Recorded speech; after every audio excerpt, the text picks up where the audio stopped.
नमस्कार, KP news 24/7 में आप सभी का स्वागत है। मैं हूं पूजा आपके साथ। आइए सबसे पहले देखते हैं मुख्य समाचार। कर्नाटक में बवाल के बाद अब फिर होगा जाति सर्वे। विरोध के बाद सिद्धरामैया सरकार ने लिया ये फैसला।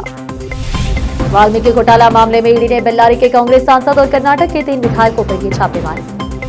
कर्नाटक के तुमकुरू को बेंगलुरु में शामिल करने की तैयारी। गृह मंत्री जी परमेश्वर बोले, प्रस्ताव पर हो रहा विचार। तेलंगाना में कालेश्वरम परियोजना में अनियमितताओं की जांच तेज। न्यायिक आयोग के सामने पेश हुए पूर्व मुख्यमंत्री केसीआर। पाक को बेनकाब कर विदेश से लौटे डेलीगेशन से मिले पीएम मोदी। सांसद बोले, भारत को मिला मजबूत समर्थन। जयपुर में भीषण सड़क हादसा, दूल्हा दुल्हन समेत 5 की मौत, 6 घायल।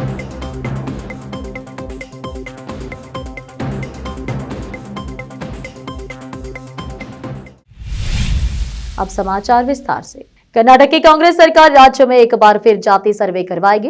पिछली बार हुए सर्वे में कई अनियमितताओं को शिकायतें आई थी। राज्य के मुख्यमंत्री सिद्धरामैया और उप मुख्यमंत्री डीके शिवकुमार ने आज राहुल गांधी के साथ बैठक की। बैठक में संगठन महासचिव केसी वेणुगोपाल और राज्य प्रभारी रणदीप सुरजेवाला भी मौजूद थे। बैठक में मौजूद पार्टी नेताओं ने मुख्यमंत्री और उप मुख्यमंत्री के साथ जाति सर्वे और उसके आंकड़ों पर चर्चा की। ये सर्वे मुख्यमंत्री के तौर पर सिद्धरामैया के पहले कार्यकाल के दौरान 2015 में करवाए गए थे। बैठक में तय किया गया कि सर्वे में आए आंकड़े 10 साल पुराने हो चुके हैं और इन आंकड़ों पर कई लोग सवाल उठा रहे हैं। इसीलिए पार्टी ने फिर से सर्वे कराने का निर्देश दिया है।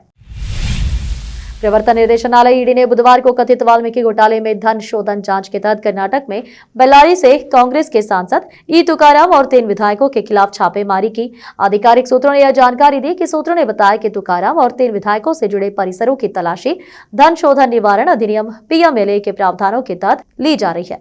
धन शोधन का यह मामला कर्नाटक पुलिस और सीबीआई द्वारा दर्ज प्राथमिकी से उत्पन्न हुआ है, जिसमें आरोप लगाया गया है कि कर्नाटक महर्षि वाल्मीकि एसटी विकास निगम केएमवीएस-टीडीसी के खातों से करोड़ों रुपए की धनराशि को फर्जी संस्थाओं के माध्यम से धन शोधन से पहले फर्जी खातों में भेज दिया गया था। इस निगम की स्थापना 2006 में की गई थी, जिसका मुख्य उद्देश्य कर्नाटक में अनुसूचित जनजाति एसटी समुदायों के लिए कल्याणकारी योजनाएं चलाकर उनके सामाजिक आर्थिक विकास पर ध्यान केंद्रित करना था। ईडी ने आरोप लगाया कि वाल्मीकि फंड से निकाली गई नकदी का इस्तेमाल 2024 के लोकसभा चुनाव के दौरान बेल्लारी निर्वाचन क्षेत्र में किया गया था। कर्नाटक के तुमकुरू जिले को बेंगलुरु में शामिल करने की तैयारी हो रही है। कर्नाटक के गृह मंत्री जी परमेश्वर ने बताया कि बेंगलुरु को विकास करने के लिए इसका दायरा बढ़ाया जा रहा है। इसका प्रस्ताव बनाकर सरकार को सौंपा भी जा चुका है। इस पर विचार किया जा रहा है। गृह मंत्री परमेश्वर ने कहा कि सरकार ने तुमकुरू को बेंगलुरु उत्तर जिला बनाने की तैयारी कर ली है। बेंगलुरु को चारों दिशाओं में तुमकुरू, रामनगर, कोलार और चिकबल्लापुर तक फैलाने की योजना है। उन्होंने कहा कि तुमकुरू और बेंगलुरु उत्तर जिले में अंतर है। बेंगलुरु पहले ही नीलबंगला से आगे बढ़ चुका है। यहाँ से तुमकुरू जिले की दूरी 30 किलोमीटर रह जाती है। ऐसे में शहर के क्षेत्र का विस्तार करना फायदेमंद है। उन्होंने कहा कि बेंगलुरु महानगर पालिका क्षेत्र में 14 ग्राम पंचायतों को शामिल करने का प्रस्ताव तैयार किया गया है। भविष्य में तुमकुरू शहर का भी विस्तार किया जाएगा। इससे शहर का तेजी से विकास होगा, तरक्की के नए रास्ते खुलेंगे। सरकार जिलों के विकास पर काफी जोर दे रही है।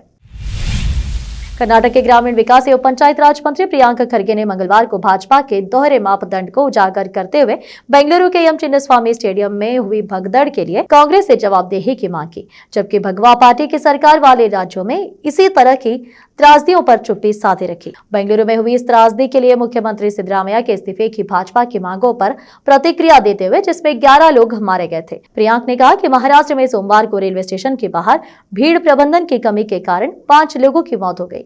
यह घटना राष्ट्रीय मीडिया के सामने क्यों नहीं आई? भाजपा नेता महाराष्ट्र के मुख्यमंत्री और उप मुख्यमंत्री से इस्तीफा क्यों नहीं मांग रहे हैं? अब फिलहाल एक छोटा सा ब्रेक।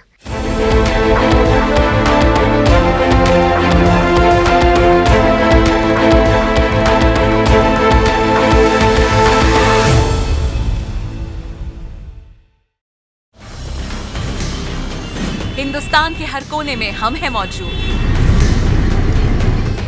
24 घंटे हालात पर गहरी नजर, खबरों से जुड़े चुपते सवालात और आपको दिखाता है धार्मिक, सामाजिक, राजनीतिक, लोकल और इंटरनेशनल न्यूज की सबसे बेहतर कवरेज, जो आपको रखती है हर पल बाखबर। देश और दुनिया भर की खबर के लिए देखते रहें KP news 24/7। Noor education trust Bidar की ओर से चलाए जाने वाला Noor MEd and BEd college Bidar, recognised by NCTE Delhi and affiliated to Bidar University, Bidar. Admission are open for the academic year 2023-24. विशेषज्ञ और सक्षम शिक्षकों द्वारा शिक्षा प्राप्त करने के लिए नूर एमएड एंड बीएड कॉलेज में दाखिला लें और शांत वातावरण में शिक्षा प्राप्त करें। बीदर शहर में बेहतर शिक्षा का एकमात्र केंद्र Noor MEd and BEd college, Shahpur gate, Bidar.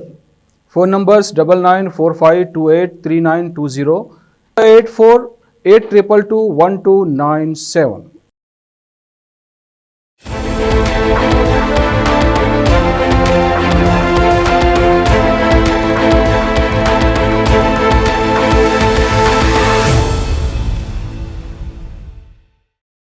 Break के बाद आप सभी का स्वागत है। आइए देखते हैं देश के अन्य समाचार। स्कूल शिक्षा एवं साक्षरता मंत्री मधु बंगारप्पा ने मंगलवार को घोषणा की कि सरकारी प्राथमिकी और उच्च विद्यालयों में उपस्थिति के लिए चेहरे की पहचान प्रणाली 2 महीने के भीतर शुरू की जाएगी। बागलकोट में पत्रकारों से बातचीत करते हुए मंत्री ने यह भी घोषणा की कि सरकारी स्कूलों में नैतिक विज्ञान की पढ़ाई शुरू की जाएगी। मधु ने बताया कि मुख्यमंत्री ने स्कूलों में चेहरा पहचान प्रणाली स्थापित करने के लिए बजटीय आवंटन किया है। मधु ने कहा कि स्कूलों में नैतिक विज्ञान की पढ़ाई फिर से शुरू करने का फैसला हितधारकों के साथ व्यापक विचार विमर्श के बाद लिया गया है। मंत्री ने कहा कि सरकार ने इस मुद्दे पर विधान परिषद के अध्यक्ष बसवराज होरट्टी से भी चर्चा की है। मधु ने कहा कि नैतिक स्पष्टता की कमी के कारण बच्चे कई समस्याओं में उलझ रहे हैं।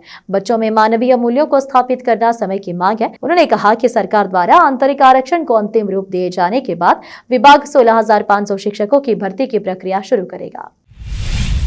तेलंगाना में पूर्ववर्ती भारत राष्ट्र समिति बीआरएस की सरकार के दौरान कालेश्वरम सिंचाई परियोजना में कथित अनियमितताओं की न्यायिक जांच तेज हो गई है। बुधवार को बीआरएस अध्यक्ष और पूर्व सीएम के चंद्रशेखर राव केसीआर के न्यायिक आयोग के सामने पेशी हुई। वे सुबह 11 बजे के बाद आयोग के कार्यालय पहुंचे। इस दौरान बीआरएस के कई नेता और कार्यकर्ता बीआरएस भवन में एकत्र हुए। यहाँ पुलिस ने सुरक्षा के कड़े इंतजाम किए थे। आयोग पिछले लगभग 1 साल में अनेक इंजीनियरों और अन्य अधिकारियों, विशेषकर सिंचाई विभाग के अधिकारियों से पूछताछ कर चुकी है। इससे पहले 9 जून को केसीआर के भतीजे और बीआरएस विधायक टी हरीश राव और 6 जून को भाजपा सांसद इटाला राजेंद्र से आयोग ने पूछताछ की थी। तेलंगाना के सिंचाई मंत्री एन उत्तम कुमार रेड्डी ने हाल ही में कहा था कि राष्ट्रीय बांध सुरक्षा प्राधिकरण एनडीएसए ने 1 लाख करोड़ रुपए से अधिक की लागत से निर्मित कालेश्वरम परियोजना को देश की सबसे बड़ी मानव निर्मित आपदा करार दिया है। प्रधानमंत्री नरेंद्र मोदी ने ऑपरेशन सिंदूर के बाद पाकिस्तान प्रायोजित आतंकवाद के खिलाफ भारत के मजबूत रुख से अवगत कराने के लिए विश्व की राजधानियों की यात्रा पर गए सर्वदलीय प्रतिनिधिमंडल के सदस्यों से मंगलवार शाम मुलाकात की। पीएम ने सरकारी आवास 7 लोक कल्याण मार्ग पर इसकी मेजबानी की। प्रतिनिधिमंडल के सदस्यों ने प्रधानमंत्री के साथ विभिन्न देशों में हुई अपनी बैठकों के बारे में अपने अनुभव साझा किए। सभी दलों के सांसदों, पूर्व सांसदों और प्रतिष्ठित राजनयिकों से मिलकर बने इन प्रतिनिधिमंडलों ने अपने दौरों के दौरान आतंकवाद के खिलाफ भारत के रुख और विश्व शांति के प्रति भारत की प्रतिबद्धता को उजागर किया। सूत्रों के मुताबिक प्रधानमंत्री नरेंद्र मोदी ने प्रतिनिधिमंडल के सदस्यों से कहा कि विपक्ष के इतने सारे लोगों का ऐसे प्रतिनिधिमंडलों में जाना भारत की ओर से एक बड़ा संदेश है। भारत यह संदेश देने में सफल रहा है कि हम आतंकवाद के खिलाफ एकजुट है। भारत की कहानी के बारे में बात करने के लिए ऐसे और प्रतिनिधिमंडलों या सर्वदलीय प्रतिनिधिमंडलों को दुनिया भर में जाना चाहिए।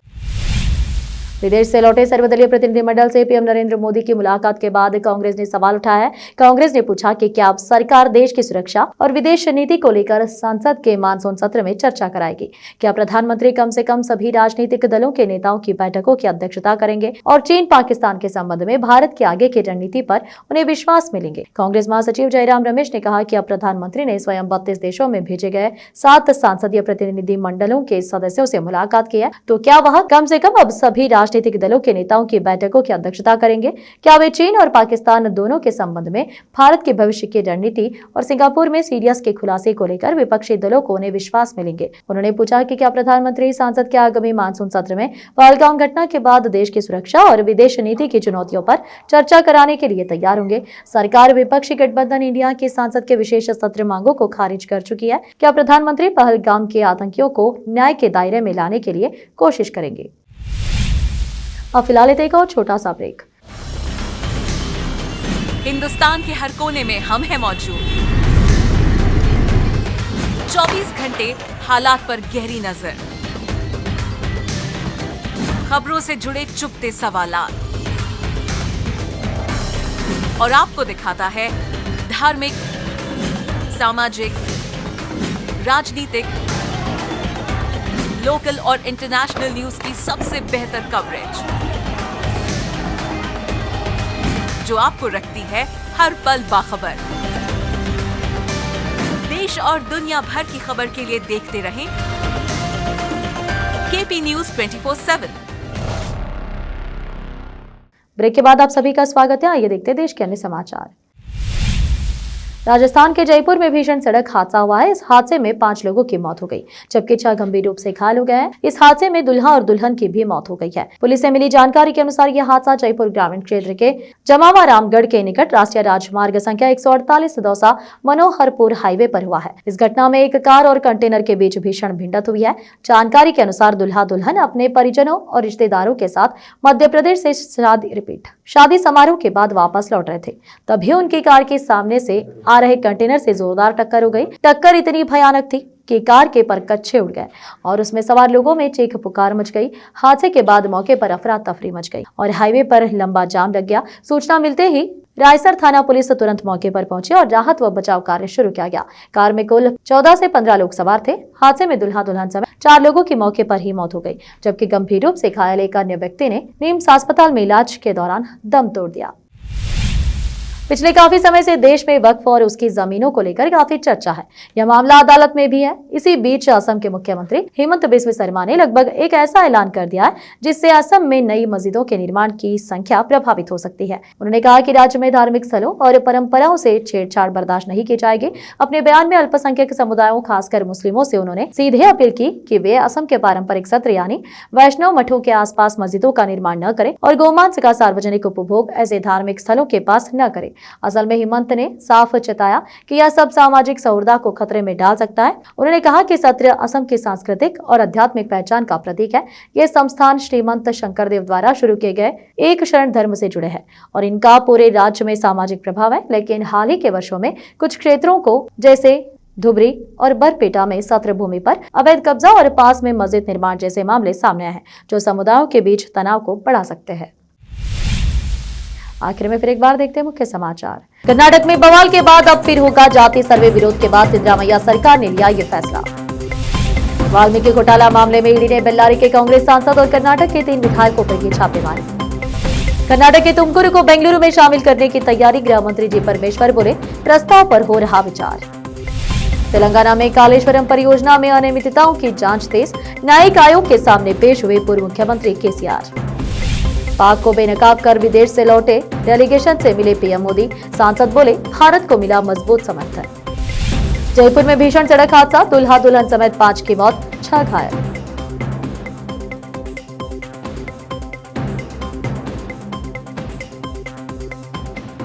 देश विदेश और स्थानीय समाचारों के लिए देखते रहिए आपका अपना चैनल केपी न्यूज 24/7। अधिक जानकारी के लिए चैनल को लाइक, शेयर और सब्सक्राइब करना ना भूलें। धन्यवाद।